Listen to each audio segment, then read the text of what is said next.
Greetings, ladies and gentlemen, and welcome to this latest version of Tales from Outer Space, where I take an HFY story from somewhere around the internet and read it aloud for your enjoyment. All the relevant links are down below. Like, subscribe, and all that YouTube gumph to help this video and channel grow. Anyways, as always, I hope that you enjoy.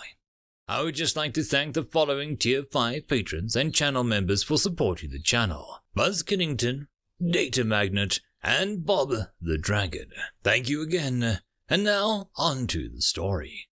Apes in the Mud, written by Aiass. Welcome, Chief Scientist PlagueRunner. Thank you for accepting our invitation. We're gathered here today to talk about the complaint against Major Miller. Your accusations are really serious, and before we officially register your report, we want to make sure that everybody fully understands exactly what happened. Chief Scientist PlagueRunner bowed his head in greeting towards the two high officials across the table, trying to keep calm. Greetings, Admiral Skrilla. Captain O'Neill, I am aware that my report is very, blunt, but I stand by my accusations, and I am willing to explain to you any issues you may have encountered with my report. I must say from the start that if this meeting's scope is to cover up this outrageous behavior of Major Miller, then I will not comply. With this, the little scientist puffed up and stared defiantly at the human captain. The human smiled and gently waved both of its hands in denial. No, it's nothing like that, Doctor. It's the first time you collaborated with a human team, and Admiral Skrilla asked me to participate in this meeting in order to see if I might explain some of the actions of Major Miller that may not seem so justified to you, so your report may be accurate as possible. It is my job to clear up any misunderstandings that inevitably appear in cases when different species try and work together. Now, I want you to know that I did not discuss anything with the Major before this meeting regarding this issue. I only read your complaint, and, as we mentioned before, it is quite serious. You used words like sabotage of mission, incompetence, misuse of authority, cowardice, paranoia, and even assault on your own person and fellow scientists. Clearly, something really wrong happened, and I want to make sure that nothing like this ever happens again.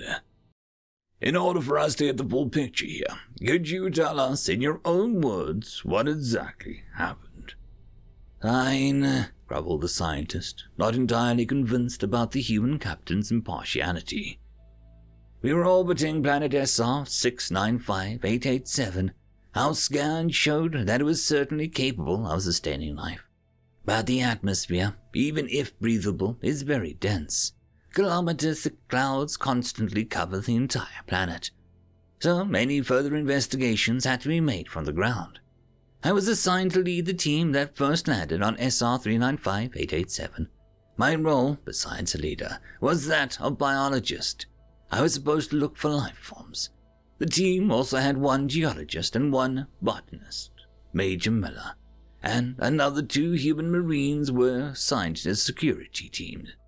The last member of our team was the pilot of the shuttle. We landed without incident somewhere in the northern hemisphere of the planet, where our scans indicated the largest landmass, tolerable temperatures, and breathable atmosphere. We landed in a small clearing surrounded by a forest.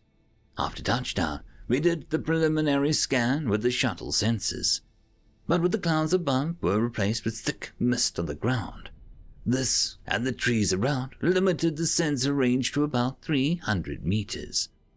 In the scanned area, we did not detect anything out of place. Only trees, plants, and very small life, like insects and birds. The security team exited the shuttle first, followed by the science team. The pilot remained in his controls and continued to scan the surrounding area, because of the reduced visibility on the ground, of only about 15 to 20 meters. Major Miller suggested that we keep our preliminary investigation of the planet inside the area covered by the shuttle sensors. Keep in mind that I agreed to this request. The planet was teeming with life. My fellow scientists were very excited, myself included. We all began to collect samples, minerals, plants, insects. Not even 5 minutes after we entered the forest, and no more than 100 meters from the shuttle, Major Miller unexpectedly grabbed me, and he told us to stop, to not move. We all froze in place, thinking that he detected some threat of some kind. I asked him what was wrong, and he told me to keep quiet and don't move. Then he told us all to get down, to crouch as close to the ground as possible. He then checked with the pilot if anything changed on the shuttle sensors. The pilot answered that the scans didn't show anything different. Miller then reiterated his order for everyone not to move and stay down. He slowly pushed me behind him, signaling me again to stay still, and very carefully slowly advanced 2 or 3 more meters. He stopped at a small patch on the ground that was covered with leaves. He moved some leaves around, stopped, and cursed.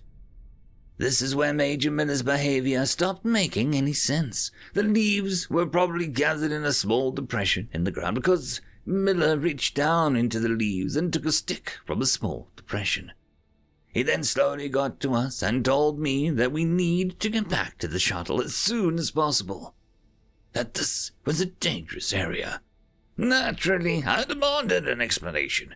What was wrong? What did he see? He did not answer me, just showed me the stick he picked up and threw it to one of the Marines and told him to bag it. Miller told us all to get back to the ship quickly and quietly. And on that exact way we came in. I was outraged. I expressed my refusal to Major Miller. There was so much work to be done, so many samples to collect. You can't scrap a mission just because one member has a fear of sticks. Oh, whatever was wrong with him? We were there to learn about the planet, damn it, to find out if there was intelligent life on it, and so many more things.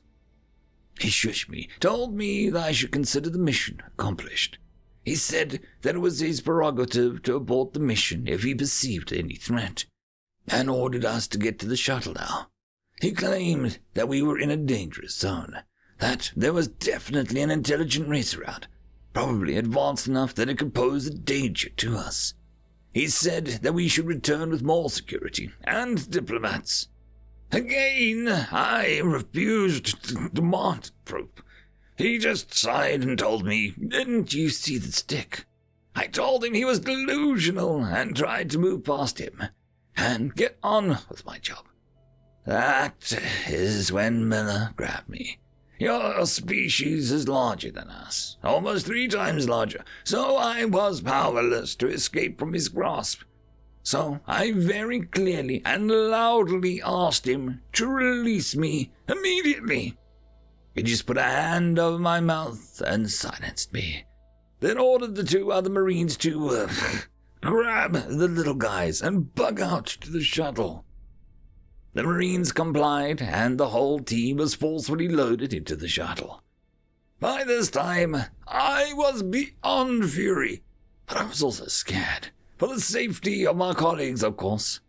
I stated to Major Miller that I disagreed with his decision, and that I would submit a formal complaint, the very one we are here to discuss. And then I refused to interact with him anymore, so not to aggravate him further. I locked myself and my 2 scientist colleagues into one cabin. I feared that in his paranoia, he would harm us. It was the first time I'd ever worked with humans, and I admit that I did not know how far this abnormal behavior would go, or what had caused it. So, that is the whole story, as short as the mission itself was, thanks to Major Miller. With this, Chief Scientist Crykran took a sip of water from the glass in front of him. Telling the whole story got him hot and hangry all over. Admiral Skrilla looked troubled, as he should. Meanwhile, Captain O'Neill just looked thoughtful. "I think I know what happened," he said. He pressed on the comm button in front of him and asked to be relayed to Major Miller's comm bead. When he got communication, he spoke into the comm using the speaker mode, so that both Admiral and the Chief Scientist could hear. Major Miller, Captain O'Neill here. I was looking over the report regarding the mission on the planet SR395887, and you seem to have gotten all worked up about some stick. It was a Panji stick, sir, sharpened in one cut and, dirty. I thought as much. Thank you, Major. I'm just sorry that Mr. Crikron didn't want to listen to my explanation once we were back at the shuttle. It's okay. I'll talk to him and try and explain. That'll be all for now. As soon as the comm line closed, Chief Scientist Crikron exploded. You see, he got paranoid about a stick and does not even deny it. Calm down, Mr. Crikron. Let me explain. Your species is the oldest sapient species that we know of. You guys are so more advanced than anyone. The last real wars you were forced to fight were so long ago that they were almost myths. Your weapons are battle cruisers or even entire space stations. And if you really need something more hands-on, you have battle mechs. Meanwhile, we discovered FTL like 10 years ago. Compared to you, we are apes, fighting with sticks and stones in the mud. But because of this, there is not a single soldier amongst us that does not know what a punji stick is. You see, punji sticks are weapons, traps to be more precise. In this case, it was camouflaged with leaves. There were probably more than one stick in that pile of leaves. If you were to step on that pile of leaves, you would have been impaled by the sharpened sticks, and, most likely, seriously injured. Chief Scientist Crikron paled. But I'm sure you realize now, continued the captain, that a trap means sentient creatures set it up. So allow me to congratulate you on discovering a new intelligent race. Crikron was beginning now to grasp the importance of the discovery. Oh my, he muttered. We must return immediately and make contact with the species. If only that insufferable major didn't just stop the mission. This does not change the fact that he got scared of a stick trap. Any species that uses sticks as weapons surely shouldn't possess a threat to our team. I mean, we're talking about Stone Age creatures here. Well, not really, countered the human captain. As you heard Major Miller just now, he mentioned that the stick was sharpened with one cut. That means it was sharpened with a metal tool, not a stone one, like this knife here. And as he talked, he placed one of his own melee weapons on the table with a solid clank. See, if there were sentient creatures out there carrying this type of things, and if they have seen you as trespassers, that could have gotten really ugly really fast. Also, let me tell you from experience, even our troops still use punji stick traps, if need be. So, on SR395887, we are talking about a species that's at least at the Iron Age, but probably even further. So, again, congratulations. Chief Scientist Crikron gulped. He took another sip of water. Deep down, he was already convinced that the backing out had been the best move. But now, he was worried that he missed these, clues of a sentient race. We don't know for sure. Maybe the tree that the stick was from splits like that, into nice, even cuts. Or maybe they just stone that splits it into really strong and sharp edges. He knew that he was grasping at straws here, but he was not ready yet to admit that Miller had been right all along.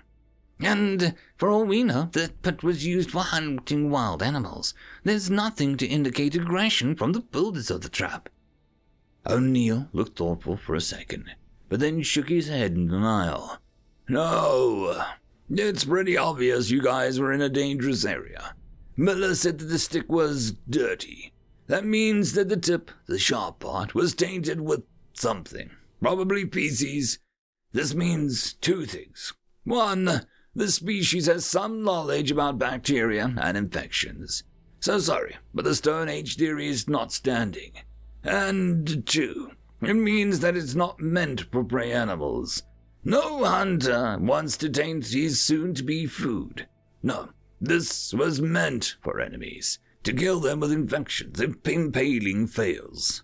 That's barbaric, Chief Scientist Crackrun murmured. Well, that's apes in the mud for you.